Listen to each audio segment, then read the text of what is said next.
দর্শক দেখছেন এটি নিউজ, প্রণব সাহপু আপনাদেরকে স্বাগত জানাচ্ছি এবং প্রতি রাতেই আমরা আপনাদের সামনে হাজির হই এবং মনে করিয়ে দিতে চাই যে আমরা আবারও সেই একটা ঝুঁকির মধ্য দিয়ে আবারও যাচ্ছি এবং আজকে যদি এইমাত্র যারা টেলিভিশন খুললেন স্ক্রলে এটি নিউজে যেগুলো দেখানো হচ্ছে যে প্রায় 52 জনের মৃত্যুর খবর আজকে আমরা প্রচার করছি এবং 5,338 জন শনাক্ত, অর্থাৎ শনাক্ত বিবেচনা, মৃত্যুর বিবেচনায় এটি 7 মাসের মধ্যে আবারও রেকর্ড।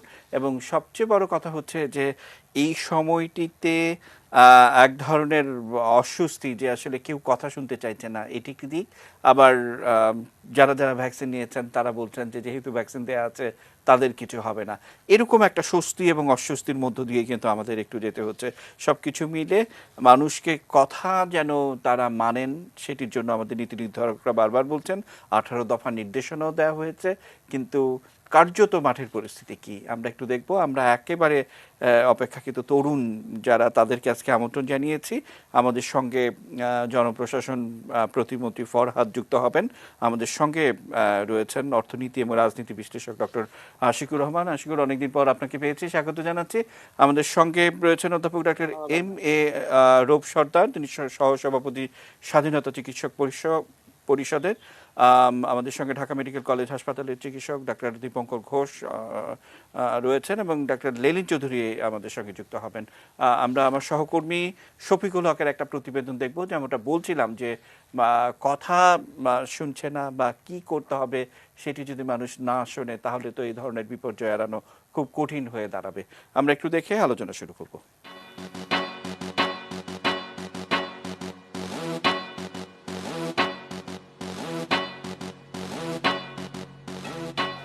এক বছরের হিসেব বাদ গেল, দুদিনে করোনা শনাক্তের যে হার, তাতে করে বলার অপেক্ষা রাখে না কোন দিকে যাচ্ছে দেশ। সংক্রমণ কমাতে এবার সাধারণ ছুটি আসছে না, লকডাউনেরও পরিকল্পনা নেই সরকারের। তবে যে 18 দফা নির্দেশনা দেওয়া হয়েছে তাও দুদিন পার করল। মানুষ যেমন ছিল তেমনই আছে। বাসস্থানের বাইরে মাস্ক পরা বাধ্যতামূলক হলেও তা মানছেন না মানুষ। মাস্ক আছে ব্যাগের ভিতরে, একটু খুলে রাখছিলাম, সকাল ধরে লাগাইছি। আমি মোবাইলে কথা বলতেছিলাম, তো এই কারণে মূলত নিচে নামায় রাখছিলাম। মাস্ক তো নিয়ে আসা হয় না ওইভাবে। যে মাস্ক পরছেন সেটাও তো ময়লায়। আর কে খাসা না, এটা খাসতে হবে বাড়ির বাসায় আর কে ডাইকে আইছি। মানে গোসল করছি, তো গোসল করে অনেক জায়গায় যাইতেছি, খেয়াল ছিল না। পকেটেতে পাঞ্জাবি নতুন পাল্টাইছি, এই জন্য মনে নাই। নগরবাসী বলছেন সংক্রমণ ঠেকাতে মানুষের আরো বেশি সতর্ক হওয়ার বিকল্প নেই, প্রয়োজন মনিটরিং এর। ওটার জন্য সচেতনতা না হলে তো সমস্যা। এটা সচেতনতা দরকার মানুষের, আর আইন শৃঙ্খলা মনিটরিং দরকার। এটা একই অবস্থা সদরঘাট লঞ্চ টার্মিনালেও। স্বাস্থ্যবিধি মানতে অনীহা সাধারণ মানুষের। পান খাইতেছি এই জন্য লাগাইনি। একটা লোম আমি তো আনি নাই, বুঝছেন? এইলো দেশে এ পর্যন্ত 9,000-এর বেশি মানুষের মৃত্যু হয়েছে করোনা মহামারীতে। এখনই সময় সতর্কতা আর সচেতনতার মাধ্যমে এই মহামারীর হাত থেকে দেশকে, দেশের মানুষকে রক্ষা করা। শফিকুল হক, এটি নিউজ, ঢাকা। আমরা দেখছিলাম এবং আমাদের সঙ্গে যেমনটা বলছিলাম যে অধ্যাপক ডাক্তার এস.এম. রৌফ সর্দার রয়েছেন, তাকে দিয়ে আজকের অনুষ্ঠান শুরু করতে চাই। এই রকম পরিস্থিতি তখন আমরা কিভাবে মানুষকে সচেতনতার কথা বলবো? রৌফ ভাই, কি যুক্ত করবেন?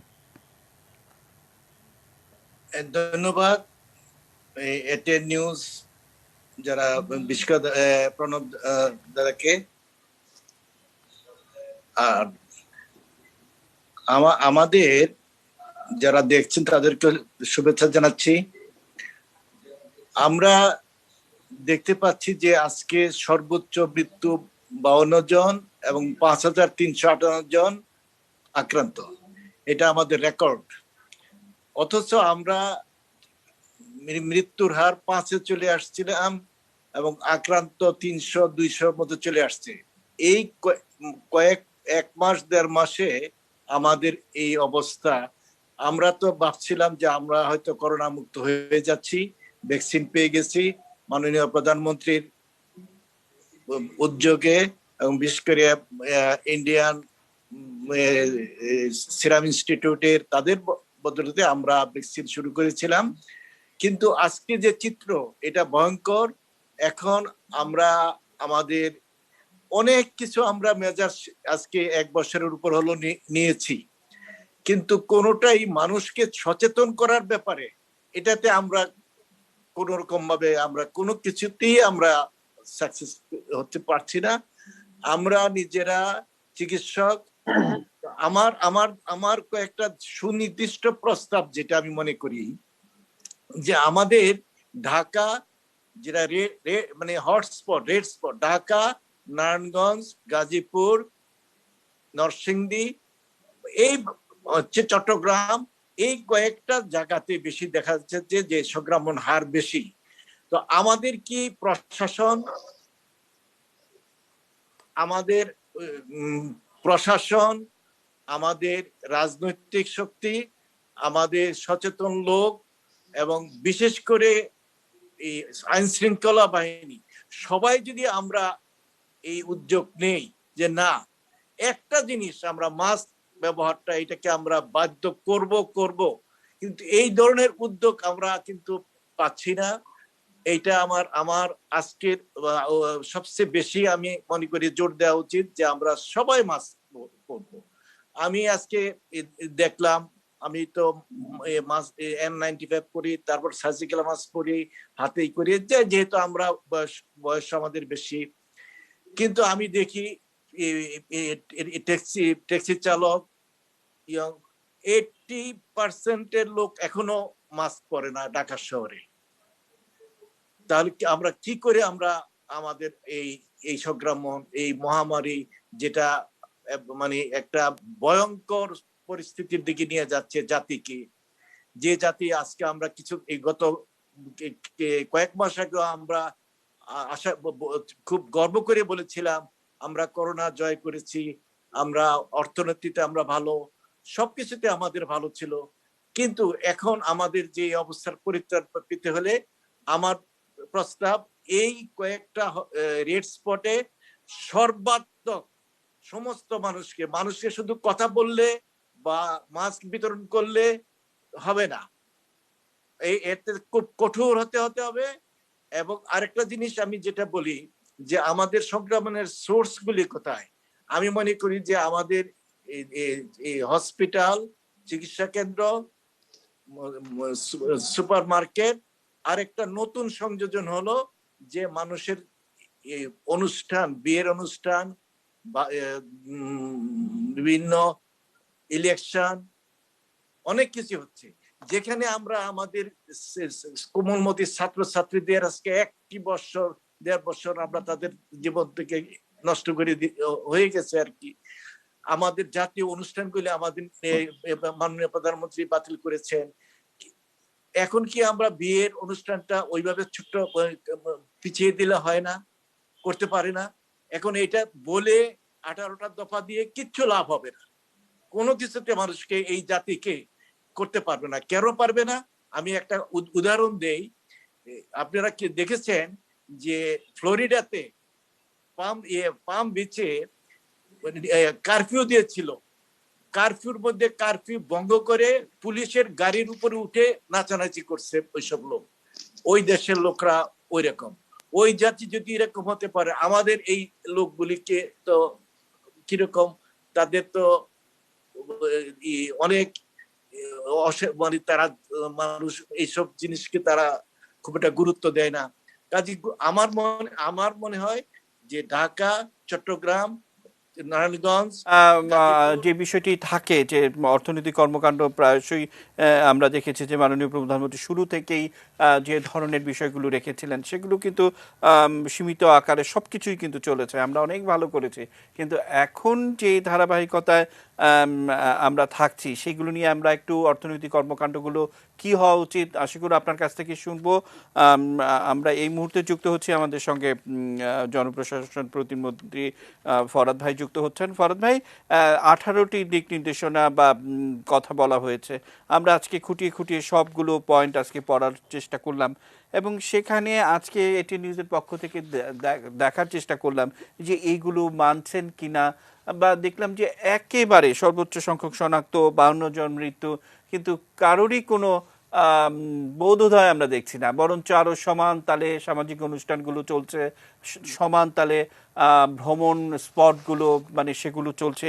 এই ধারাবাহিকতায় আসলেই কি করা উচিত, যে একটা অসহায় পরিস্থিতি, মানুষ কেন কথা শুনবে না? ফরহাদ ভাই কি যুক্ত করবেন? না, এটা তো আমরা দেখলাম যে হঠাৎ করে বেড়ে গেল। আসলে তো করোনার যে নেচার সেটা কিন্তু এখনো আমরা বুঝে উঠতে পারিনি। কারণ আমাদের ধারণা ছিল যে শীতকালে সেকেন্ড ওয়েভটা আসবে, দ্বিতীয় ঢেউ, এবং সেটি কিন্তু হয়নি। এবং আমরা দেখছি গ্রীষ্ম শুরু হচ্ছে। সারা বিশ্বেই কিন্তু আপনার করোনা বেড়ে যাচ্ছে। এবং হঠাৎ করে বাংলাদেশে যেটা হয়েছে যে এতদিন বন্দী থাকার পর মানুষজন একেবারে বলব যে সমস্ত স্বাস্থ্যনীতি ফেলে দিয়ে তারা এক প্রান্ত থেকে আরেক প্রান্ত ছুটে যাচ্ছেন, ভ্রমণে যাচ্ছেন, বিভিন্নভাবে সেটা করেছেন, যার কারণে হঠাৎ করে আমরা দেখলাম যে কয়দিনের ভিতরে খুব দ্রুত এটা বেড়ে গেল। তো এখন যে বিষয়টি হয়েছে, আমরা কিন্তু ১ বছর ধরে অন্তত এই করোনার যে চেহারাটা ১ বছরের অভিজ্ঞতা কিন্তু আমাদের আছে। এই অভিজ্ঞতায় যখন আস্তে, আস্তে বাড়তে থাকলো, তারপরে কিন্তু আমাদের বিভিন্ন পদক্ষেপের মধ্য দিয়ে কিন্তু আমরা আবার সেটা কমিয়ে 2% একটা সন্তোষজনক অবস্থায় কিন্তু কয়েক সপ্তাহ আমাদের এখানে থাকলো। কিন্তু এভাবে বেড়ে যাবে খেয়াল করেনি। তো এখানে যে 18 দফা যে নির্দেশনাবলী এখানে দেয়া হয়েছে, আপনি দেখেছেন অত্যন্ত চিন্তা ভাবনা করে বিশেষজ্ঞদের কাছ থেকে পরামর্শ নিয়ে এটা কিন্তু দেওয়া হয়েছে। এবং এগুলো যদি আমরা পুরোপুরি বাস্তবায়ন করতে পারি, তাহলে কিন্তু আবারও কিন্তু আমরা এই করোনা মোকাবেলা করতে পারবো। সবচেয়ে বড় কথা যেটি আছে তা হচ্ছে অহেতুক যে বাইরে আসার যে প্রবণতা। ১ বছর বন্ধ ছিল, হঠাৎ করে মানুষ এমন ভাবে বেরিয়েছে, টিকা আসার পরে মনে হলো যে করোনা চলে গেছে। এবং সেখানে দেখা গেল যে মানুষজন বাইরে বেরোচ্ছে, বন্ধুর সাথে দেখা করতে যাচ্ছে, এবং মানে মনে হলো স্বাভাবিক একটা বিষয়। যার কারণে কিন্তু ইয়াং ছেলেরাও কিন্তু অনেক আক্রান্ত হয়েছে, আপনি দেখছেন যে তাদের সেই এর জন্য। তো এখন যে বিষয়টি অবশ্যই আমাদেরকে, আমরা জানি কিন্তু যে এটাকে কিভাবে মোকাবেলা করতে হয়। তা হচ্ছে আমাদের সতর্কতা। সতর্কতা হচ্ছে আমাদের অবশ্যই করোনা মোকাবেলা আমরা করতে পারবো যদি আমরা ভালো মাস্ক পরি এবং সেভাবে সচেতন হই।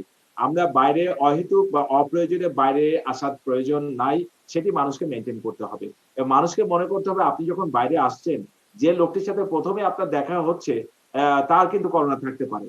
এবং অনেকে আমরা জানি যে কোনো সিম্পটম নাই, কিন্তু ইয়াং ম্যানরা করোনা নিয়ে জীবাণু নিয়ে ঘোরে। তো অতএব আমাকে কিন্তু সচেতন হতে হবে। আমারটা আমাকেই সুরক্ষায় নিতে হবে। যে সেজন্য অবশ্যই মাস্ক, এবং সেরকম মাস্ক পারলে ডাবল মাস্ক, ট্রিপল মাস্ক, এবং সেই মাস্ক আমি ৬ ঘন্টা বাইরে থাকবো, আমি মুখে হাত দেব না, এবং শারীরিক দূরত্ব মেইনটেইন করার চেষ্টা করব। আমাকে এটা কঠোরভাবে আমাকে পালন করতে হবে। তা না হলে যে বিষয়টি হচ্ছে যে করোনাতে যে আসলে কি হবে, এটা কিন্তু আপনার বোঝা খুব কঠিন ব্যাপার। কারণ আমরা নতুন ভেরিয়েন্ট দেখছি। আবার আমরা দেখছি যে এই যে শীতে বাড়ার কথা ছিল সেটা না বেড়ে আবার গরমে বাড়ছে।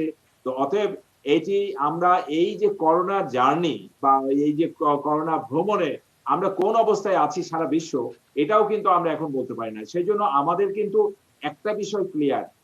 আমি দেখেছি প্রায় ৩০,০০০ ৪০,০০০ আপনার করোনা পেশেন্টকে যারা যে সমস্ত ডক্টররা ডিল করেছে, এখনো অনেক ডক্টর আছে যারা কিন্তু আক্রান্ত হয়নি। কারণ কি? তারা সচেতন ছিল, তারা সতর্ক ছিল, মাস্কটা ঠিক মতো পড়েছে, মাস্কে হাত পর্যন্ত তারা দেয়নি। তাহলে আমরা কিন্তু এই করোনা বিষয়ে একটা অভিজ্ঞতা কিন্তু হয়ে গেছে। আপনি বাইরে যাচ্ছেন, আপনাকে ১ম এ মনে করতে হবে যে লোকটির সাথে দেখা হচ্ছে সম্ভবত করোনা ফরহাদ ভাই, আছে। এই বিষয়গুলো আমরা গেল একটা বছর ধরে গণমাধ্যমে নানা আলোচনার উঠে এসেছে, নিশ্চয়ই আপনি অনেকবার আমাদের সাথে যুক্ত হয়েছেন।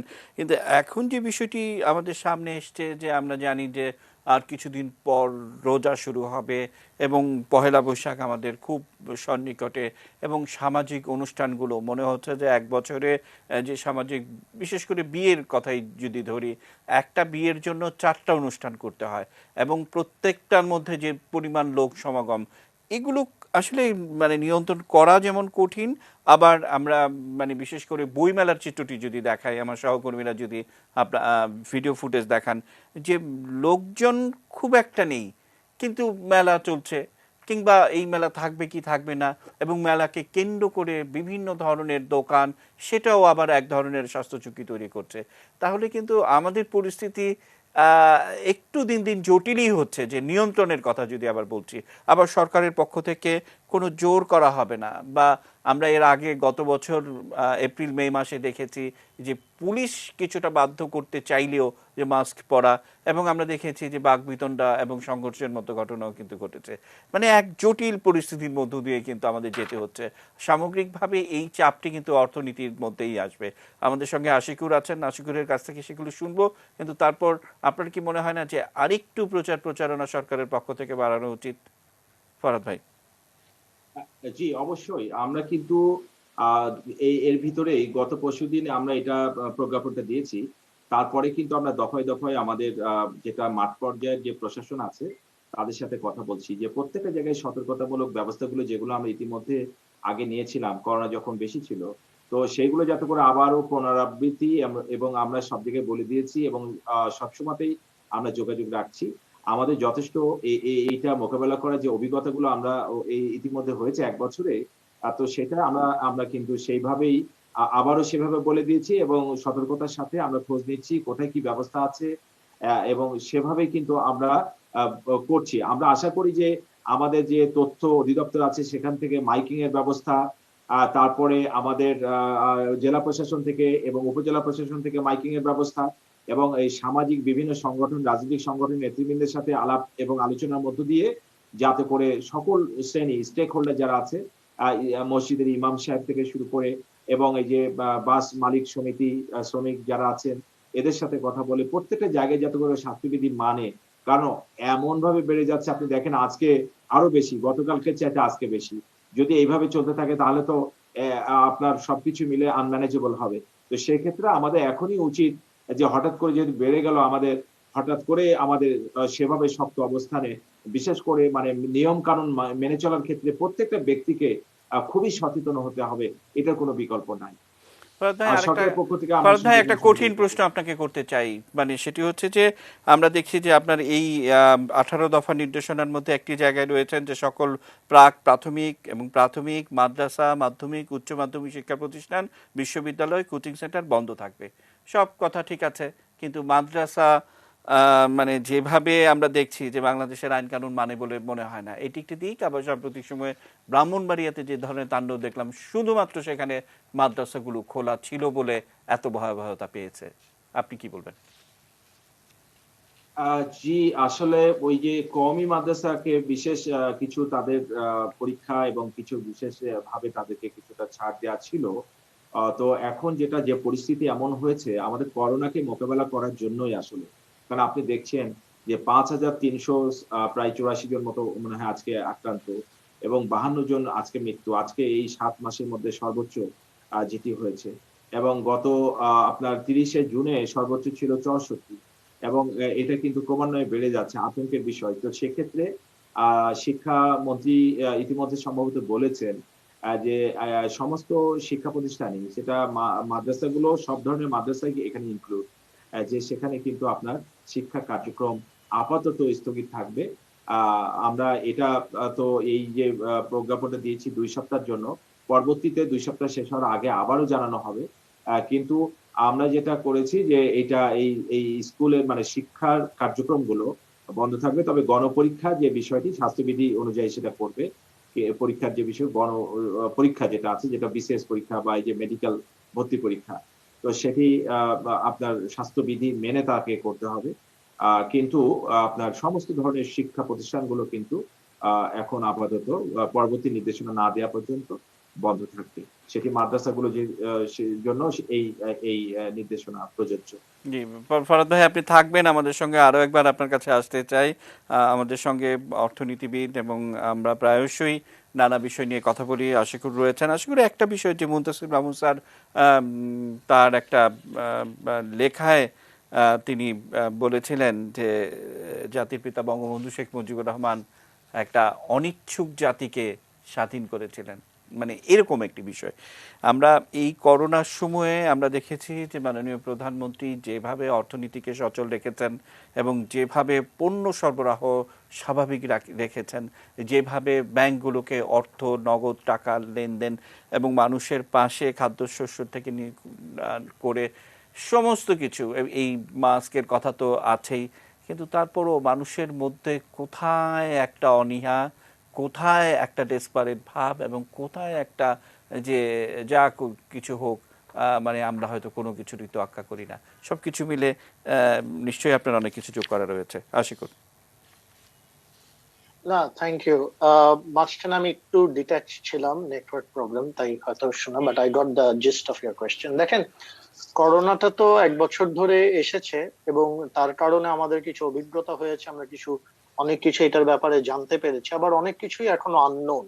আমরা এখন এটার অরিজিন সম্পর্কে জানি না, আমরা এখনো জানতে পারি না যে এটা যেই ভ্যারিয়েন্ট গুলির নতুন রূপ নিচ্ছে, এই ভ্যারিয়েন্ট গুলির লং টার্ম আমাদের স্বাস্থ্যের উপরে কি ইম্প্যাক্ট পড়বে এবং আমাদের রেজিস্ট্যান্সটা আসলে কতটুকু। আমি কালকে একটা ওয়াশিংটন পোস্টে আর্টিকেল পড়ছিলাম যে আমরা যে ভ্যাকসিন নিচ্ছি, এই ভ্যাকসিনের কতদিন পরে আমাদের বুস্টার নিতে হবে, আমরা অনেক কিছুই জানি না। তো অনেক কিছু না জানা সত্ত্বেও আমাদের মধ্যে একটা ফলস সেন্স অফ সিকিউরিটি কাজ করেছে, একটা ইগনোরেন্স কাজ করেছে, বলতে পারেন অনেক ধরনের অ্যারোগেন্সও কাজ করেছে। এবং অ্যারোগেন্সটা হয়তো এসেছে যে এই ভাইরাসটা যত অ্যাগ্রেসিভলি ইউরোপ এবং আমেরিকাতে আমরা দেখেছি রূপ নিতে, সেই তুলনায় সাউথ এশিয়াতে সেই ভাবে এই ভাইরাসটা রূপ নেয়নি। আপনি দেখেন ইউকে তে 1.5 লক্ষ মানুষ মারা গিয়েছে, আমেরিকাতে 5 লক্ষের উপরে মানুষ মারা গিয়েছে, সেই তুলনায় এই উপমহাদেশে হয়তো ওই রূপ নেয়নি।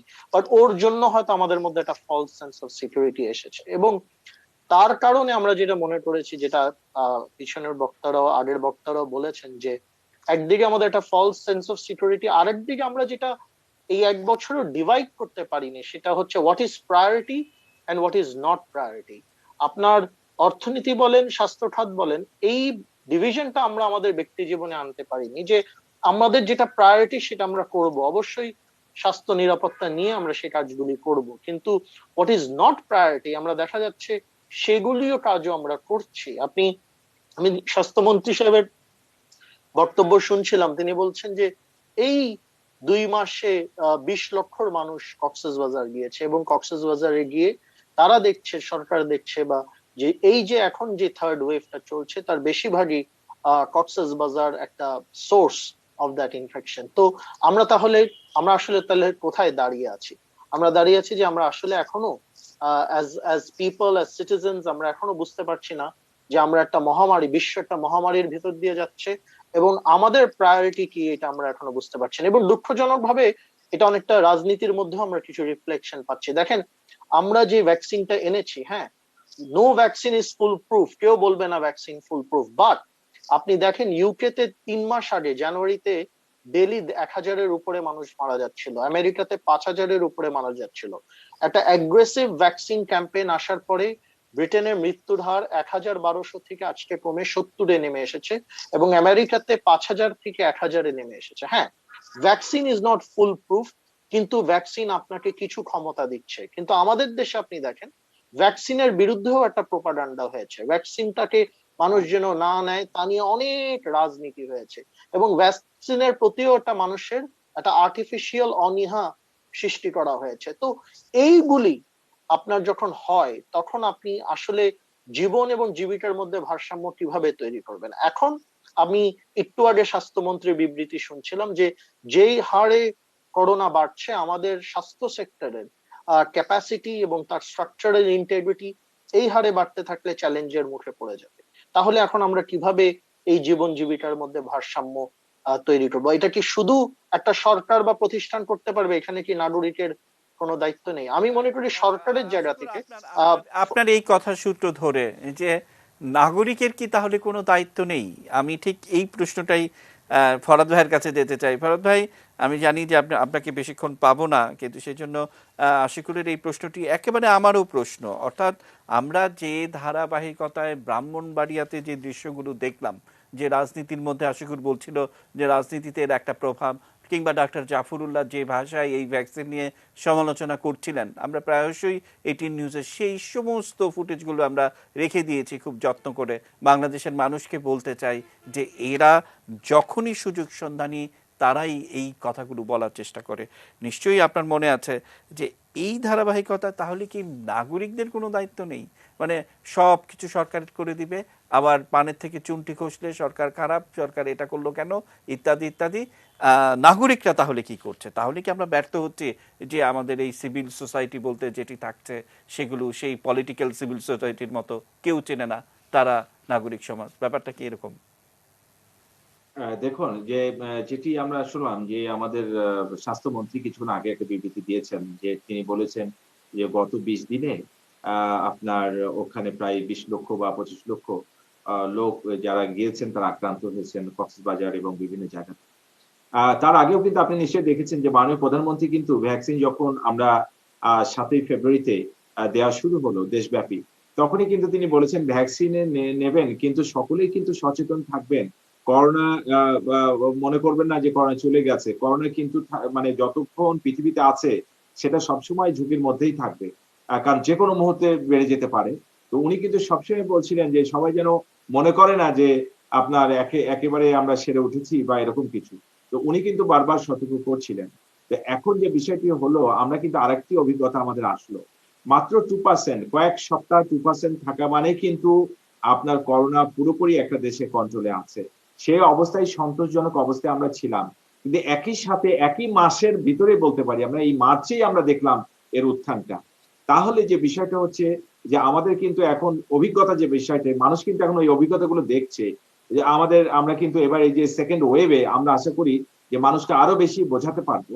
মানুষকে বুঝতে হবে যে পৃথিবীর যে কোনো কর্নারে যদি একজনও আপনার ইনফেক্টেড মানুষ থাকে, যে কানেক্টিভিটির যে যুগ, সারা পৃথিবী কিন্তু আপনার এয়ার কানেক্টেড বা ল্যান্ডে বা আপনার শিপ কানেক্টেড, বিভিন্ন ভাবে কিন্তু আমরা কানেক্টেড। তো সেই জন্য এটা কিন্তু দীর্ঘমেয়াদী একটা বিষয়, এবং এই করোনা জার্নির কোন জায়গাতে আমরা আছি আমরা কেউ কিন্তু এখন বলতে পারি না।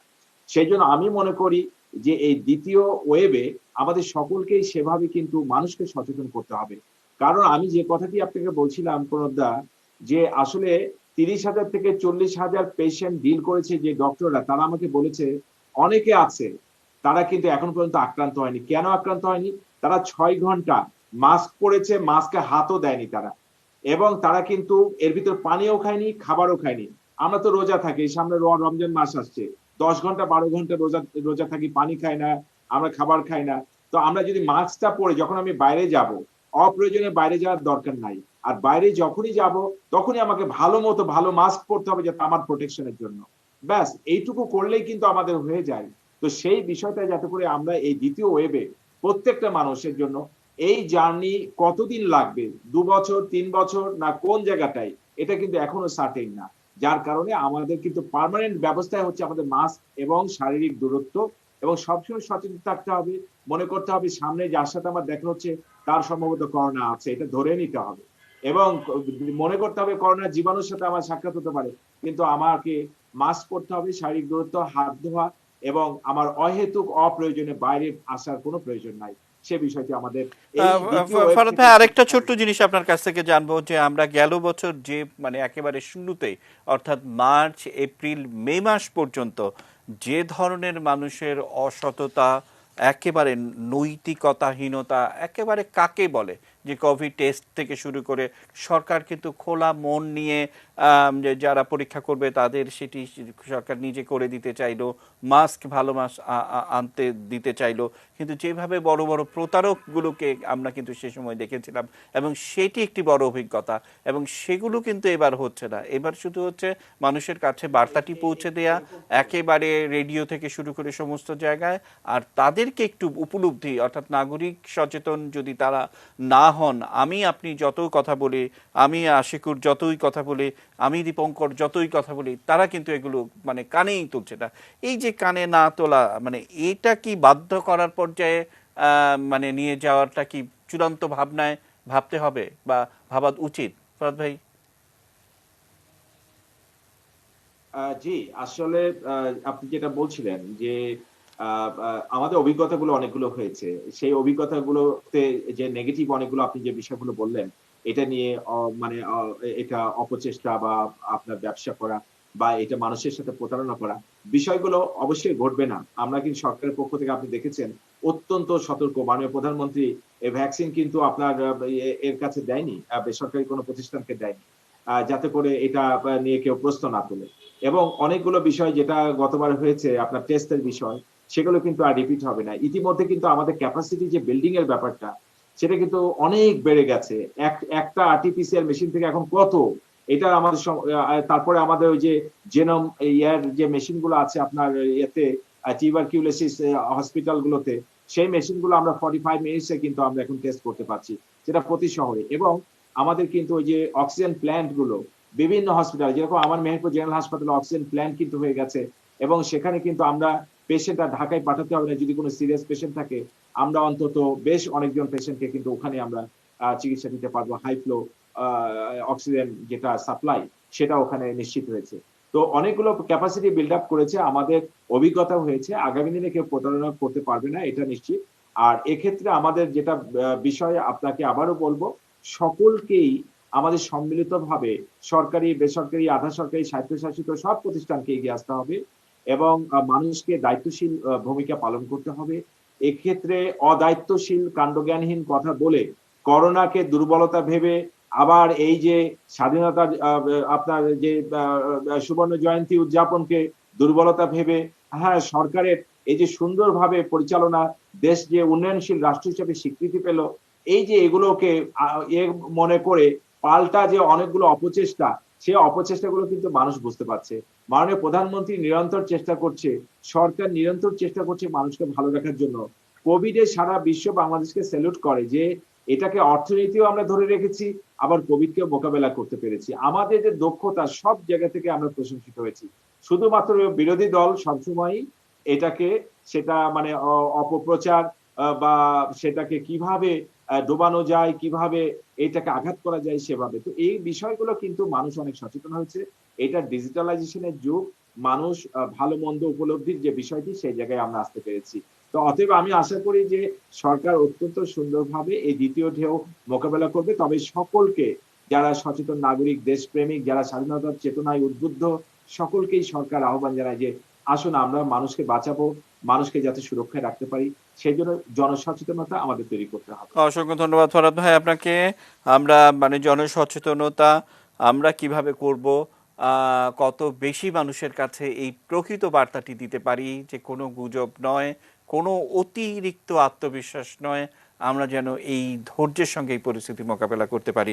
দর্শক, আমরা কথা বলছি করোনা নিয়ে। আশিকুর, আপনি নিশ্চয়ই খেয়াল করছেন যে স্বাস্থ্যমন্ত্রীর হেডলাইনটি যখন পড়ছিলাম তখন তিনি বলছেন যে অতিরিক্ত আত্মবিশ্বাসী কাল হয়েছে, এরকম একটি বিশ্বাস। তো যে কারণেই আমরাও বলছি স্বস্তি এবং অস্বস্তির করোনা, অর্থাৎ ভ্যাকসিন আসার আগে এক ধরনের চিত্র, ভ্যাকসিন দিতে গিয়ে দেওয়ার পর মানে মানুষের মধ্যে এক অস্বাভাবিক আত্মবিশ্বাস চলে এলো, সেই আত্মবিশ্বাস কাল হলো কিনা। আশিকুর, কি জানাবেন? না, থ্যাংক ইউ। না, আমি দেখেন এখানে একটা কথা খুব সিরিয়াসলি বলতে চাই যে দেখেন, আমাদের গত এক বছরে আমাদের কিছু অভিজ্ঞতা হয়েছে। আমরা দেখেছি যে বাংলাদেশের মতো দেশে সোশ্যাল ডিস্টেন্সিং এবং মাস্কের বিষয়টা কেন জানি আমরা খুবই কমপ্লিকেটেড একটা রেজিস্ট্যান্স ফেস করলাম সোশ্যালি, পলিটিক্যালি। বাংলাদেশে শুধু তাই নয়, অন্যান্য ব্রাজিলের মতো আমরা দেখলাম যে ভ্যাকসিনের মতো একটা গুরুত্বপূর্ণ ইস্যুটাকেও আমরা রাজনীতির বাইরে রাখতে পারলাম না। ভ্যাকসিন নিয়ে গুজব ছড়ানো হলো, ভ্যাকসিন নিয়ে একটা রাজনীতি করা হলো। তো আমি আপনাদেরকে এখানে বলতে চাই যে এই যে রিসেন্ট একটা আমরা ওয়েভ দেখছি আমেরিকাতে এবং ইউকে তে, আমরা কিন্তু একটা ট্রেন্ড দেখতে পাচ্ছি যে ভ্যাকসিন ফুল প্রুফ না হলেও তারা বোথ দ্য কান্ট্রিজ তারা একটা অ্যাগ্রেসিভ ভ্যাকসিনেশন ক্যাম্পেইন নিয়েছে এবং এই অ্যাগ্রেসিভ ভ্যাকসিনেশন ক্যাম্পেইন নেওয়ার কারণে আজকে তাদের একটা ড্রাস্টিক মৃত্যুর হার বোথ দ্য কান্ট্রিজ এ কমে গিয়েছে। তো আমি মনে করি যেভাবে নাগরিকদের জায়গা থেকে আমাদের অবশ্যই অ্যাগ্রেসিভলি মাস্ক এবং সোশ্যাল ডিস্টেন্সিং এর ব্যাপারটা এমফাসাইজ করতে হবে এবং হোয়াট ইজ প্রায়োরিটি এবং হোয়াট ইজ নট প্রায়োরিটি এটা বারবার মানুষের সামনে তুলে ধরতে হবে। এটা যেমন জনগণের থেকে আমাদের করতে হবে। আমি মনে করি ভ্যাকসিনেশন ড্রাইভটাকে আমাদের আরো অ্যাক্সেলারেট করতে হবে, আরো এনার্জি দিতে হবে। জনগণের মাঝখানে যেই প্রোপাগান্ডা গুলি আমরা ছড়িয়ে দিয়েছিলাম ভ্যাকসিনের বিরুদ্ধে, সেখান থেকে জনগণকে বের করে নিয়ে আসতে হবে। কারণ দেখেন, এখন আমরা ৫৫ লক্ষ মানুষকে ভ্যাকসিনেট করেছি 18 কোটি মানুষের দেশে, দ্যাট ইজ নাথিং। আমাদেরকে যে সিরাম থেকে 3 কোটি এবং কোভ্যাক্স থেকে আমাদের যে কমিটমেন্ট গুলি আছে, আমি মনে করি আমাদের এখন ওই জায়গাটাকে ফোকাস করা উচিত এবং ওইটাকে যত তাড়াতাড়ি আমরা মেইন স্ট্রিম করতে পারবো ততটুক কিছু রেজিস্ট্যান্স তৈরি হবে। আমি আবারও বলতে চাই, nobody is saying vaccine is full proof, but এটা মানুষকে কিছু রেজিস্ট্যান্স দিচ্ছে এই করোনার থেকে এবং সেটা মানুষকে বুঝাতে হবে যে that resistance can be the difference between life and death. এবং ওইটা যদি আমরা মানুষকে বুঝাতে পারি তাহলে আপনারা দেখবেন। আমি আপনাকে একটা হাস্যকর কথা বলবো, আমি কিছুদিন আগে ভোলা থেকে এসেছি, আমার একজন রাজনীতির বন্ধু আমাকে বললো যে ভোলায় ভাই আপনি যদি মাস্ক পরেন মানুষ মনে করবে আপনার করোনা হয়েছে, মনে করে যে মাস্ক পরা মানে তার করোনা হয়েছে। আর এখানে 18 লক্ষ মানুষ ভ্যাকসিন নিয়েছে মাত্র 30,000 থেকে 35,000, অর্থাৎ ভ্যাকসিনের প্রতি কোনো আকর্ষণ নেই। এই জায়গা থেকে মানুষকে বের করে আনতে হবে, কারণ এইটাই হচ্ছে আমাদের লাস্ট ওয়াল যেটা দিয়ে আমরা এই আননোন ডিজিজটাকে কিছুটা হলেও আমরা রেজিস্টেন্স করতে পারবো। আলটিমেটলি এই জিনিসটা যেহেতু এত নতুন, মাত্র 1 বছর, যত সময় যাবে তত বিজ্ঞান আমাদের এটার উপরে নতুন লাইট শাইন করাবে এবং তত আমরা জানবো এটার nitty gritty characters. But as of today যতটুকু আমরা জানি, আমরা দেখছি যে ভ্যাকসিন এবং aggressive vaccine campaign is needed, এবং এটাই আমাদেরকে একমাত্র অর্থনীতি এবং স্বাস্থ্যর ভারসাম্যটা অর্জন করতে হেল্প করবে। আশিকুর, অসংখ্য ধন্যবাদ। আমাদের সঙ্গে ডাক্তার দীপঙ্কর ঘোষ রয়েছেন। দীপঙ্কর, যে কথা বলছিলাম যে খুব কাছ থেকে দেখার সুযোগ নানাভাবে এই মুহূর্তে আমাদের কোন কোন, যেমন আমরা বলছিলাম 18 দফা যে নির্দেশনা তার, সেটি তো বছর ভরেই আমরা আলোচনা করছিলাম। আমাদের সঙ্গে লেলিন ভাই যুক্ত হয়েছেন, লেলিন ভাইয়েরও মনে থাকার কথা। এই কথাগুলো আমরা বারবারই বলছিলাম আমাদের মধ্যে এই কাজগুলো করতে হবে, কিন্তু একেবারে কর্মক্ষেত্রে নতুন অভিজ্ঞতা কিংবা যেই অভিজ্ঞতাটা গত বছরও আমাদের ছিল না সেটি নিশ্চয়ই আমাদের রয়েছে। অর্থাৎ সেই ভয়াবহতা আমরা হয়তো এবছর নাও দেখতে পারি, কিন্তু সচেতন হতে অসুবিধাটা কোথায়, দোষটা কোথায়? আপনার কাছ থেকে শুনবো দীপঙ্কর। একদম ছোট্ট একটা বিরতি নিয়ে আমি ঘুরে এসে আপনাকে দিয়ে শুরু করতে চাই। নিচে ছোট্ট বিরতি, এটিএন নিউজের সঙ্গে থাকুন।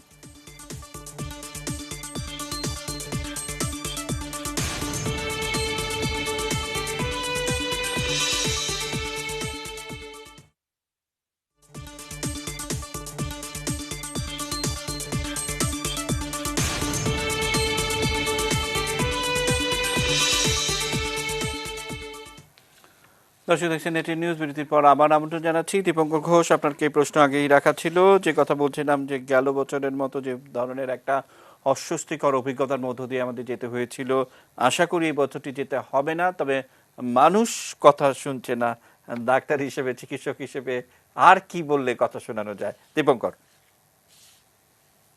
ধন্যবাদ। গত সপ্তাহখানেক আগেও আমাদের যে উইকলি ক্লিনিক্যাল মিটিংটা হয়, সেখানে আমরা যারা মিড লেভেলে কাজ করি, যারা বা গত 1 বছর কাজ করে যাচ্ছে, তাদের সবার মুখে একটা কমন প্রশ্ন ছিল আমাদের স্যারদের প্রতি যে স্যার আর কত, মানে গত 1টা বছর যাবত আমরা যে মানসিক স্ট্রেস, সেটা ফিজিক্যাল, সোশ্যাল বা ফ্যামিলি যে স্ট্রেসের ভিতর দিয়ে যাচ্ছে চিকিৎসকরা, আমরা ওভার বার্ডেন্ড হয়ে যাচ্ছি। আসলে শীতকালটা যাওয়ার পর আমরা একবার ভেবেছিলাম হয়তো সেকেন্ড ওয়েভের ধাক্কাটা আমরা ওভাবে ফিল করলাম না, হয়তো করোনার প্রকোপটা কমে আসবে, কিন্তু গত সপ্তাহখানেক ধরে এর যে নতুন চেহারা আমরা দেখতে পাচ্ছি, তাতে হসপিটালের বেডের যে ক্রাইসিস এবং পেশেন্টের যে ওভার বার্ডেন চেহারা, তাতে আমরা চিকিৎসক হিসেবে আমরাও শঙ্কিত যে ভবিষ্যতে আমাদের জন্য কোনো খারাপ দিন অপেক্ষা করছে কিনা। আমার ব্যক্তিগত দৃষ্টিকোণ থেকে এই করোনার সংখ্যা, রোগীগুলো বাড়ার বেশ কিছু কারণ আছে বলে আমার বিশ্বাস। এর মধ্যে প্রধান বিষয়টা সেটা হচ্ছে ভ্যাকসিন। সবার একটা ধারণা ছিল যে আমি ভ্যাকসিন নিয়েছি মানে আমি প্রোটেক্টেড, কিন্তু একটা জিনিস বুঝতে হবে, ভ্যাকসিন সবাই কিন্তু অলরেডি মাত্র সিঙ্গেল ডোজ নিয়েছে, ভ্যাকসিনেশন কিন্তু কমপ্লিট হয়নি। ভ্যাকসিনেশন কমপ্লিট হওয়ার পরে একটা রেসপন্স আসবে। তো 1 ডোজ ভ্যাকসিন নিয়ে আমি ভ্যাকসিন নিয়েছি আমার আর করোনা হবে না, এই ভ্রান্ত ধারণার বশত হওয়ার কোনো কারণ নাই। ফুল ভ্যাকসিনেশন কমপ্লিট হওয়ার পরেও করোনা হবে কিনা এ সংক্রান্ত অনেক প্রশ্ন আছে। এক্ষেত্রে সোজা একটা দৃষ্টি বা উদাহরণ দিয়ে যদি আমরা বোঝাই, একটা শিশুর জন্ম নেওয়ার পর আমরা বিসিজি ভ্যাকসিনেশন দিই বাচ্চাকে, যাতে তার যক্ষার বিরুদ্ধে একটা রেজিস্ট্যান্স তৈরি হয়। তার মানে কিন্তু এই না তার কখনো যক্ষা হবে না। এই ভ্যাকসিনটা তার উদ্দেশ্য হচ্ছে আপনাকে করোনার বিরুদ্ধে কিছুটা প্রোটেকশন দেওয়া, যাতে করোনা হলো সে সিভিরিটিটা কম হয়। এটা কিন্তু আপনাকে করোনা বিরোধী বানাচ্ছে। দ্বিতীয়ত যেটা, শীতকালে আমরা যেটা অনেক ভয় ছিলাম সেকেন্ড ওয়েভ, আমাদের মিডিয়া, আমাদের চিকিৎসক সমাজ, আমাদের প্রচার মাধ্যম সবাই খুব সরব ছিলাম যে সেকেন্ড ওয়েভটা নিয়ে সবাই খুব সতর্ক থাকবে। যখন আমরা শীতকালটা খুব ভালোভাবে পার করলাম, আমরা তো সবাই ধরে নিয়েছিলাম সেকেন্ড ওয়েভ আমাদের দেশে আসলো না, অথচ করোনা হয়তো আমাদের দেশ থেকে চলে গিয়েছে। এবং টিভি নিউজ গুলোতেও কিন্তু করোনার নিউজ গুলো সাইড লাইনে চলে গিয়েছিল, যেটা গত কয়েকদিন যাবত ফ্রন্টলাইন নিউজ হিসেবে অ্যাপিয়ার করেছে। তো যখন নিউজ গুলো খুব বেশি প্রচার হচ্ছিল না, তো আমরা স্বভাবতই ধরে নিয়েছিলাম করোনা পরিস্থিতি উন্নত হচ্ছে, আর খারাপ হওয়ার কোনো জায়গা নাই। হসপিটাল ম্যানেজমেন্টে আমরা যেটা দেখতে পাই, যেহেতু আমরা বাঙালি জাতি, আমরা একসাথে থাকতে পছন্দ করি।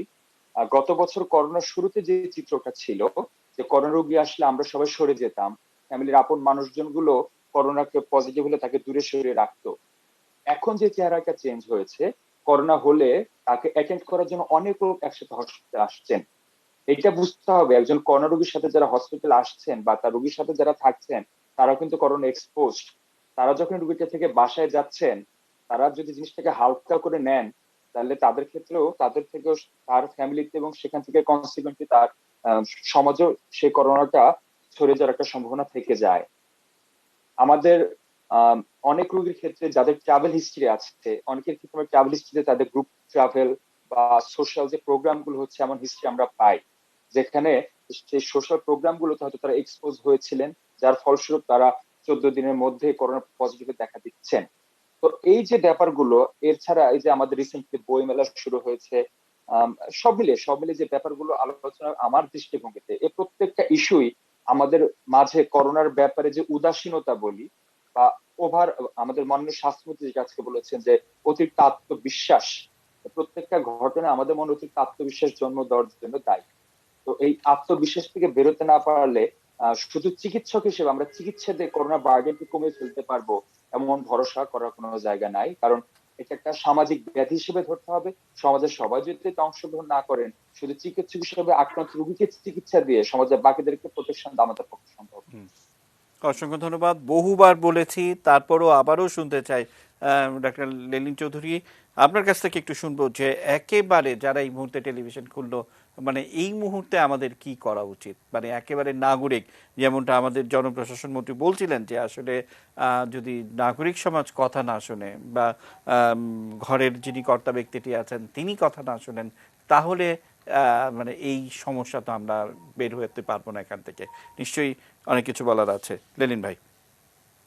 অবশ্যই আমরা প্রথম ওয়েভ বা গত বছরের করোনাকে যদি বন্যার প্রবল তোড়ের সাথে তুলনা করি, তাহলে এবারের করোনা হচ্ছে সুনামির তীব্রতা।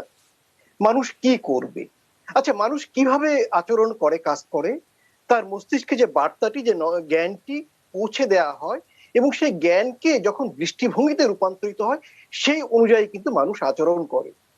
করোনা প্রতিরোধের ক্ষেত্রে, নিয়ন্ত্রণের ক্ষেত্রে জ্ঞানটা কারা পৌঁছে দেবে? নীতি নির্ধারকরা। নীতি নির্ধারকরা এতদিন কি জ্ঞান পৌঁছে দিয়েছিল? যে সবকিছু খোলা, সমস্ত পর্যটন কেন্দ্র খোলা, সমস্ত কিছু খোলা, বই মেলা করা যায়, এমনি মেলা করা যায়, জনসভা করা যায়, ধর্মীয় ওয়াজ করা যায়, যা যা ইলেকশন ফিলেকশন যা বলেন সব করা যায়। তাহলে আমি কেন বেড়াতে যেতে পারবো না? আমি বেড়াতে গিয়েছি। তার মানে প্রথম কাজ হচ্ছে নীতি নির্ধারকদের ঠিক করতে হবে প্রত্যেকটি মানুষের কাছে কি বার্তা পৌঁছে দেবে, এবং মানুষ সেই বার্তা অনুযায়ী তারা কিন্তু আচরণ করবে। যেমন ধরুন, আমরা কোন জায়গায় আছি একটু আগে নিশ্চয়ই আমাদের ডাক্তার বন্ধুরা বলেছেন, বা ঢাকার কোনো হাসপাতালের করোনার বেড খালি নেই, আইসিইউ খালি নেই, দাঁড়ে দাঁড়ে রোগীরা ঘুরছে হাসপাতালের শয্যার জন্য। এবং আমরা কিন্তু লক্ষ্য করেছি, যারা করোনার এই গতিবিধিকে অনুসরণ করছে তারা কিন্তু দেখছেন সরকারের পক্ষ থেকে যে 18 দফা নির্দেশনা ঘোষণা করা হয়েছে, এটি অন্তত 10 দিন আগে যদি ঘোষণা করতো তাহলে করোনার গতির সাথে সঙ্গতি রাখতে পারত। আমার ব্যক্তিগত মত হচ্ছে আমাদের প্রতিরোধী কার্যক্রম, নিয়ন্ত্রণের কার্যক্রম অন্তত 10 দিন পিছিয়ে রয়েছে। তাহলে এখন আমরা কি করব? আমি স্পষ্টত কতগুলো কথা বলবো যে এখন আমাদের প্রথম কাজ হচ্ছে সরকারি, বেসরকারি, রাজনৈতিক, সামাজিক, সাংস্কৃতিক, ধর্মীয়, ব্যবসায়িক, পারিবারিক সমস্ত অনুষ্ঠান 2 সপ্তাহের জন্য বন্ধ করা, সমস্ত বিনোদন কেন্দ্র, মেলা ইত্যাদি 2 সপ্তাহের জন্য বন্ধ করা, শপিং মল, দোকানপাট, মার্কেট ইত্যাদি ইত্যাদি যা আছে 6 ঘন্টার জন্য খোলা রাখার অনুমতি দেয়া, রাত 9টা থেকে ভোর 6টা পর্যন্ত কারফিউ জারি করা, এবং একই সাথে গণপরিবহনের অর্ধেক লোক তারা নেবে, ভেরি গুড, কিন্তু বাকি লোকরা কি করবে? আমি যদি রাস্তায় লোকজনকে কমাতে না পারি তাহলে তো মানুষের ভোগান্তি বাড়বে, যেটি আজকে ঘটেছে। তাহলে কি করতে হবে? সরকারি অফিসগুলিতে অর্ধেক জনবল, বেসরকারি স্বায়ত্তশাসিত অফিসে কি, সেখানে অর্ধেক জনবল দিয়ে করতে হবে, যেখানে শারীরিকভাবে উপস্থিত হতে হয়। আর যেসব অফিস ভার্চুয়ালি করা সম্ভব সেগুলি ভার্চুয়ালি করা হোক। আমরা আজকেও কিন্তু রাস্তাঘাটে আইন শৃঙ্খলা রক্ষাকারী বাহিনীকে দেখিনি যারা মানুষকে মাস্ক পরতে বাধ্য করবে। এখন পর্যন্ত শুরু হয়নি, এটি তো করা অত্যন্ত দরকার।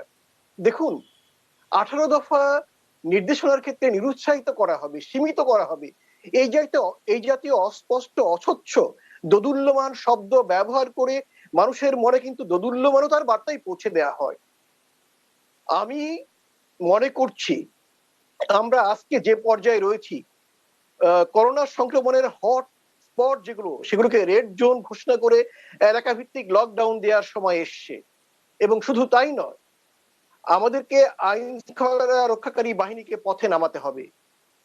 একই সে যেসব প্রতিষ্ঠান নির্দেশনা পালন করবে না তাদেরকে জবাবদিহিতার আওতায় আনা হোক। আজকে আইসিইউ বেডের সংকট, বলা হচ্ছে যে অতি দ্রুত বেশ কিছু আইসিইউ বেড স্থাপন করা হবে।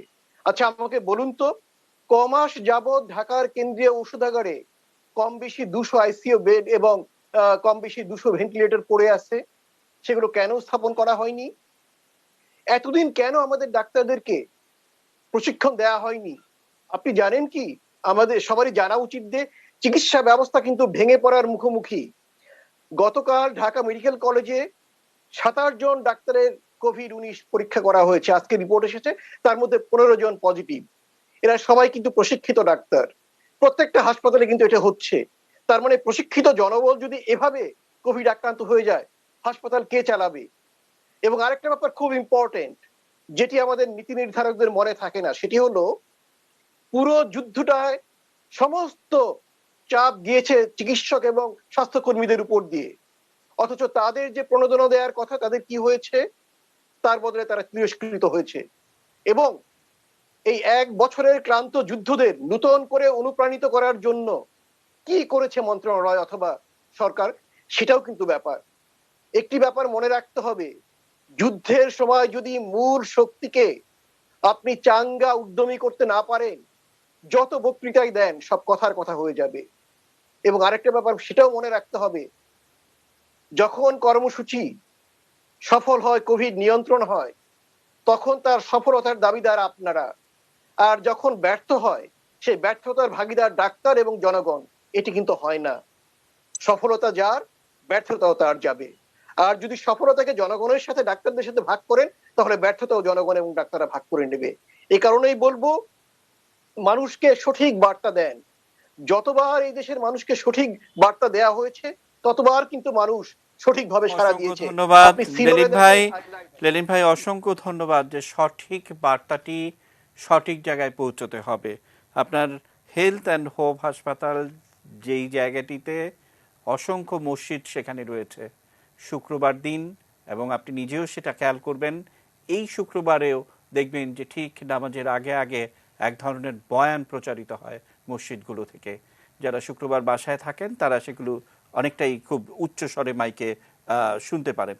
সেখানে যেই ভাষায় এই করোনা এবং সেগুলো নিয়ে যে ধরনের তথ্য প্রচারিত হয়, এগুলো কি আমরা বন্ধ করতে পারি না? এখানে তো সমস্ত ভুল তথ্য উপস্থাপন করা হচ্ছে, কারা কেন কি স্বার্থে করা হচ্ছে, নিশ্চয়ই সেটি আপনার কানেও এসছে, হয়তো আপনার কাছ থেকে আমি শুনবো। আশিকুরের কাছে যাব। আশিকুর, এইরকম যদি পরিস্থিতি হয়, আমরা এর উত্তরণ কি? আসলে অর্থনৈতিক কর্মকাণ্ড তো বটেই, আপনি ব্যাংকে লিকুইডিটির একটি সমস্যা ছিল, সেই সমস্যা মাননীয় প্রধানমন্ত্রী নানান ধরনের পরীক্ষামূলক এক্সপেরিমেন্টাল ওয়েতে সেটি আপাতত সেই সমস্যাটি নেই। বা বারবার বলছি যে গেল বছর যে ধরনের একটা যুদ্ধের মধ্য দিয়ে যেতে হয়েছে, এবছর সেই যুদ্ধটা অনেক বেশি সহজ, শুধুমাত্র যদি আমরা নিয়ম মানি। শিকর, আপনাকে দিয়ে শুরু করতে চাই, একদম ছোট আরেকটি বিরতি নিয়ে এসে আপনাকে দিয়ে শুরু করতে চাই। নিচ্ছি বিরতি, এটি নিউজের সঙ্গে থাকুন।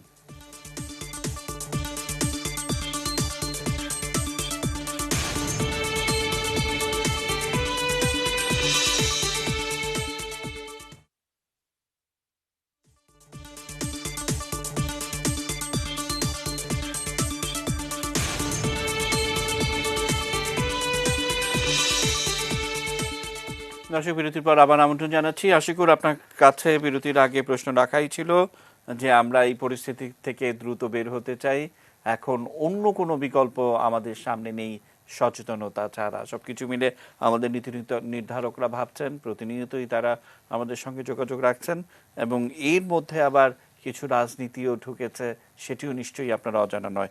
সবকিছু মিলে কি যুক্ত করবেন আশিকুর? না, ধন্যবাদ। দেখেন, আমি প্রথমে আবার সকল আলোচনাটা কিন্তু ওইভাবেই ভাগ করা যায় যে সরকার, রাষ্ট্র, বেসরকারি সেক্টর, সাধারণ মানুষ সবারই স্ট্রংলি ডিটারমাইন করতে হবে what is priority and what is not priority. যেই ট্রান্সমিশন রেট যেভাবে বাড়ছে, আপনার you have to decide that with a bold red colour in the middle, because এখন যদি আপনি what is priority and what is not priority আপনি frame না করতে পারেন, ব্যক্তি জীবন থেকে শুরু করে একটা সংস্থা থেকে শুরু করে সরকার, এইটা তাহলে you will not be able to handle this transmission. সেখানে অবশ্যই সচেতনতার জায়গাটা আছে। বাট আমি আবারও যেতে চাই যে আসলে এই যে একটা কথা হয় যে জনগণের কাছে বার্তার ব্যাপারটা হয় বা জনগণের কাছে বলার ব্যাপারটা হয়, আসলে কি এটা হয়তো আমরা একজন বিজ্ঞানী বলেছেন যে আমরা হয়তো একটা স্পিসি হিসাবেই অত অ্যাডভান্স না, কারণ গত 1.5 বছরে যা ঘটেছে এবং এমন কোন মেসেজ কি মানুষের কাছে যাওয়া বাকি আছে যে এটা একটা মারাত্মক একটা মহামারী পৃথিবীর মধ্যে চলছে, যেখানে দেশে, আমেরিকার মতো দেশে 5 বছরে, যেখানে দ্বিতীয় বিশ্বযুদ্ধে 3.5 লাখ মানুষ মারা গিয়েছে, 1 বছরে এবার করোনাতে 5 লক্ষ মানুষ মারা গিয়েছে, যেখানে ব্রাজিলে কবর দেওয়ার জায়গা পাচ্ছে না, যেখানে ইউরোপে মানে জেনারেশন ওয়াইপ আউট হয়ে গিয়েছে আপনি যদি দেখতে যান এক একটা দেশে। তো এই মহামারীটাকে হালকা করে দেখার কোনো সুযোগ ছিল না, কিন্তু আমাদের সাধারণ মানুষ হয়তো যেটার কোন একটা ভ্যারিয়েন্ট, কোন একটা বায়োলজিক্যাল কারণে সাউথ এশিয়াতে এটা আনফোল্ড করেছে একটা মাইল্ডার রেট, যেটা অবশ্যই আপনার স্বীকার করতে হবে যে আমার দেশে 10,000 মানুষ মারা গিয়েছে, ব্রিটেনে 1.5 লক্ষ। আমি যদি বাড়িয়েও আমার দেশে বলি যে 10,000 নয় 15,000 বা 20,000 মারা গিয়েছে, তারপরেও অনেক কম। হয়তো এইটার কারণে একটা ওভার কনফিডেন্স মানুষের মধ্যে এসেছে, তার পাশাপাশি একটা ফলস সেন্স অফ সিকিউরিটি এসেছে। তো এইটাকে আমাদের ডিবাঙ্ক করতে হবে যে এই ভাইরাসটা অনেক আননোন, এই ভাইরাসটা কি ধরনের এভলিউশন এক্সপিরিয়েন্স করবে, কি ধরনের ট্রান্সফরমেশন এক্সপিরিয়েন্স করবে, এবং সাউথ এশিয়ার জন্য এটা কতটুকু ডেঞ্জারাস হতে পারে, আমরা এগুলি এখনো কিছুই জানি না বিজ্ঞানের জায়গা থেকে। যেহেতু বিজ্ঞানের জায়গা থেকে আমরা জানি না অনেক কিছু, সেহেতু আমার প্রোটেকশন আমাকেই নিতে হবে। আমি যদি না নেই তাহলে আমার দায়িত্বটা অবশ্যই এখানে সরকার, সংস্থা, বেসরকারি, সরকারি, সবারই আমরা দায়িত্ব দিতে পারি। বাট আমার বুঝতে হবে we are in a difficult, সমুদ্রে যখন আপনি পড়ে যান, আপনি যখন দেখেন সুনামি আসছে, এটা সুনামির কথা বলা হচ্ছে, তখন তো আপনার উঁচা জায়গায় যাওয়ার দায়িত্বটা তো আপনার নিজেরও চিন্তা করতে হবে। হেলিকপ্টার কবে আসবে, কে পাঠাবে হেলিকপ্টার, সেটা যেমন একটা চিন্তা, আবার অন্যদিকে আপনারও দেখতে হবে কাছে কোনো পাহাড় আছে কিনা, আমি সেখানে উঠতে পারবো কিনা। তো এই বোথ সাইডস যদি কাজ না করে, তাহলে এই ধরনের মহামারী থেকে আমরা বের হতে পারবো না। আপনি বলছেন পহেলা বৈশাখের কথা, আপনি বলছেন ঈদের কথা, আবারও আমি যেতে চাই what is priority, what is not priority. আমাদের বারবার এটা জিজ্ঞেস করতে হবে, কারণ এখানে অনেকজন ডাক্তাররা আছেন, তারা বারবার বলছেন তারা কি কষ্টের মধ্যে দিয়ে 1 বছর গিয়েছে, তারা কতজন স্বজন হারিয়েছে, কতজন দিন রাত, আমার কয়েকজন ভাই যারা ডাক্তার তাদের নিজেরও কোভিড হয়েছে। তো আমি বলতে চাই যে হেলথ ক্যাপাসিটিরও একটা স্ট্রাকচারাল ইন্টিগ্রিটি আছে, সেইটার সাথে আমার অর্থনীতির একটা যোগাযোগ আছে। আপনি হেলথ সেক্টরের স্ট্রাকচারাল ইন্টিগ্রিটি ভেঙে পড়লে কি বাংলাদেশের অর্থনীতি আগাতে পারবে কিনা? তা তো পারবে না। আবার অর্থনীতি ভেঙে পড়লে হেলথ সেক্টরের স্ট্রাকচারাল ইন্টিগ্রিটিও ধরে রাখা সম্ভব না। তো এই জায়গায় আমাদের একটা কালেকটিভ এফর্ট দরকার। সেই জায়গায় আমি আবারও এমফাসাইজ করতে চাই, যেটা 1 বছর আগে আমাদের হাতে ছিল না, এখন আমাদের হাতে আছে, সেটা হচ্ছে ভ্যাকসিনেশন। ভ্যাকসিনেশন যতটুকু ইম্পর্টেন্ট, তার বিরুদ্ধে যে পলিটিক্যাল প্রোপাগান্ডাগুলি বিএনপি করেছিল বা অন্যান্য মানুষরা করেছিল, সেগুলি অনেকটাই ডিবাঙ্ক হয়েছে। এখন আমাদের অ্যাগ্রেসিভলি ভ্যাকসিনটা মানুষের কাছে নিতে হবে।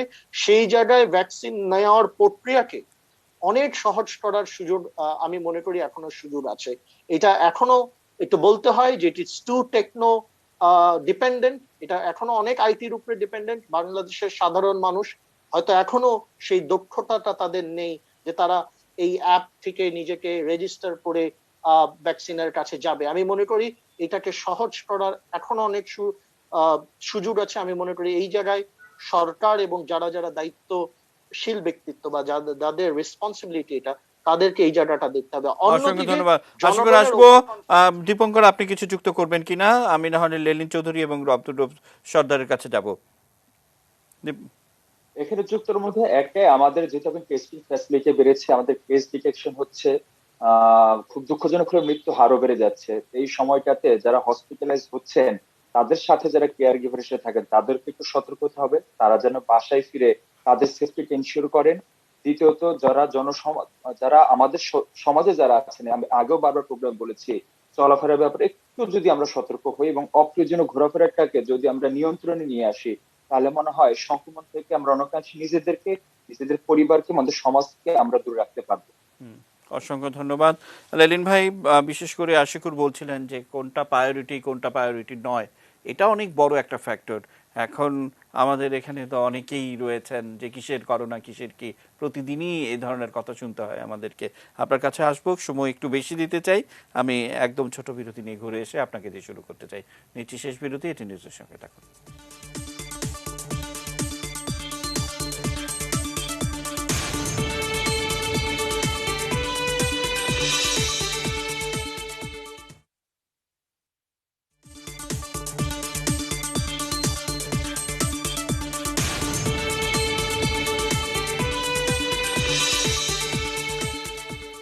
দর্শক, আমরা অনুষ্ঠানের একেবারে শেষ ধাপে চলে এসেছি।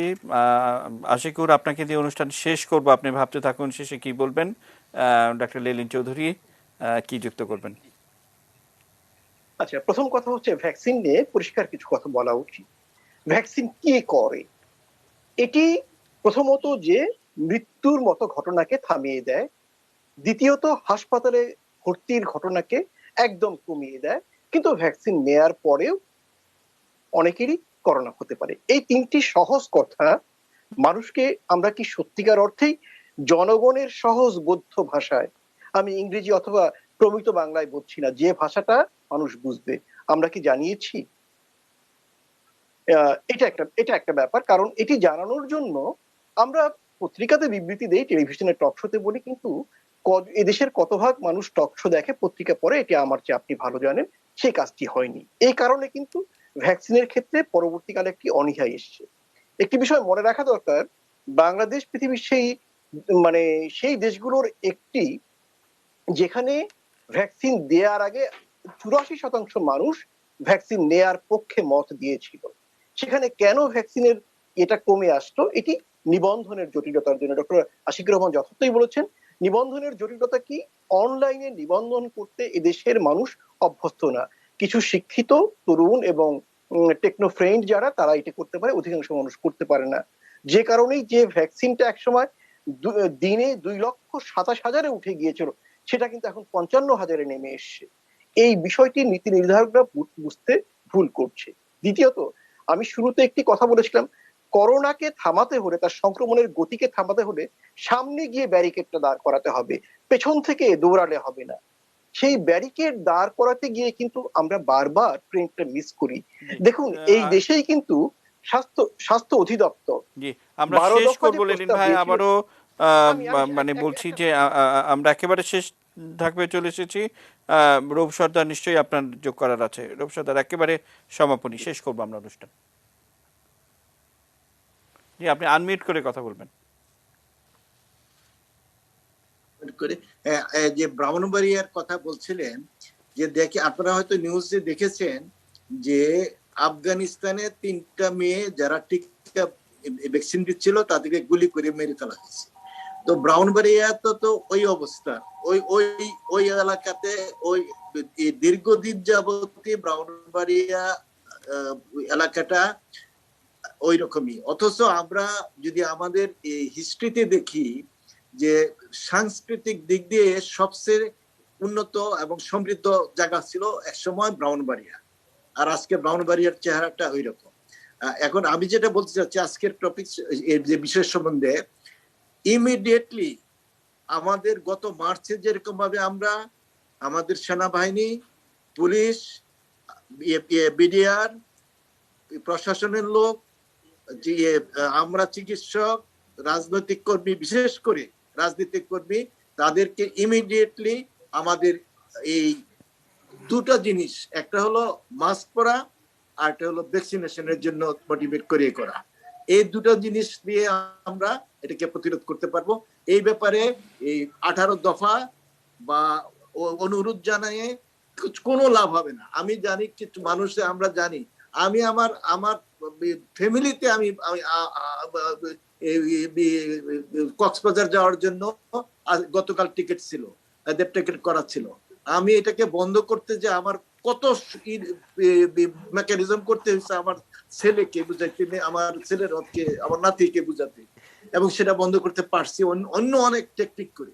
কাজে আমার মনে হয় এটার জন্য মাস্ক এবং ভ্যাকসিনেশন। জি, অসংখ্য ধন্যবাদ। অসংখ্য ধন্যবাদ রূপ ভাই। মানে মেকানিজম করে কক্সবাজারে যাওয়া থামাতে হয়েছে এবং সেই মেকানিজমটা আমাদেরও করতে হবে, কিভাবে যেন আমরা মাস্ক বেশি পরি সেটি। দীপঙ্কর, শেষ কথা কি বলবেন? শেষ কথা সবার সাথে একই সুরে বলতে চাই যে সচেতনতার জায়গাতে কোনো ঘাটতি রাখার সুযোগ তো নেই। মাস্কের ব্যাপারটা অবশ্যই আসবে, যেহেতু আমি চিকিৎসক আমি সবাইকে বলবো করোনার মৃদু সংক্রমণ বা করোনার কোনো লক্ষণ থাকলেও কেউ যেন আমরা সেটাকে হালকাভাবে না নেই, কারণ এখনকার ভ্যারিয়েন্ট অনেক বেশি অ্যাগ্রেসিভ। বিশেষ করে শিশুদের প্রতি আমাদের আরো বেশি সতর্ক হতে হবে, বয়স্কদের ব্যাপারে সতর্কতা থাকবেই। তাই করোনার লক্ষণ বা সিমটম থাকলে কেউ এটাকে হালকাভাবে না নিয়ে অবশ্যই করোনার রিপোর্ট করাবেন। পজিটিভ আসলে আপনার চিকিৎসকের শরণাপন্ন হবেন, প্রয়োজন হসপিটাল আসবেন, নির্দ্বিধায় হসপিটাল আসবেন। আমরা চিকিৎসকের সার্বক্ষণিক সহায়তার জন্য আছি এবং আপনাদের স্বার্থে আপনারা আপনাদের সেই সচেতন জায়গা থেকে অসংখ্য আরো ধন্যবাদ strong। দীপঙ্কর। আশিকুর, শেষ কথা আপনার। না দেখেন, আমরা অনেক দূর এই যুদ্ধে এসেছি, কিন্তু এই যুদ্ধ এখনো মনে হচ্ছে আমাদের শেষ নয়। তো যেহেতু শেষ নয়, একটা যুদ্ধে সকল স্টেক হোল্ডারদের কোঅপারেশন দরকার। সেখানে আমি মনে করি জনগণের কাছে অ্যাগ্রেসিভলি ভ্যাকসিনটা পৌঁছাতে হবে এবং জনগণ, বেসরকারি সেক্টর এবং সরকারকে স্ট্রংলি ডিসাইড করতে হবে what is priority and what is not priority. এইটা যতক্ষণ আমরা স্টাবলিশ করতে পারবো না অর্থনৈতিক, সামাজিক এবং রাজনৈতিক এবং অ্যাডমিনিস্ট্রেটিভ ক্ষেত্রে, ততদিন আমরা মনে হয় না এই ট্রান্সমিশনকে নিয়ন্ত্রণে আনতে পারবো। এটা সম্ভব, মানুষ চাইলে সব সম্ভব, এটাই আমাদের প্রায়োরিটি। অসংখ্য ধন্যবাদ দর্শক।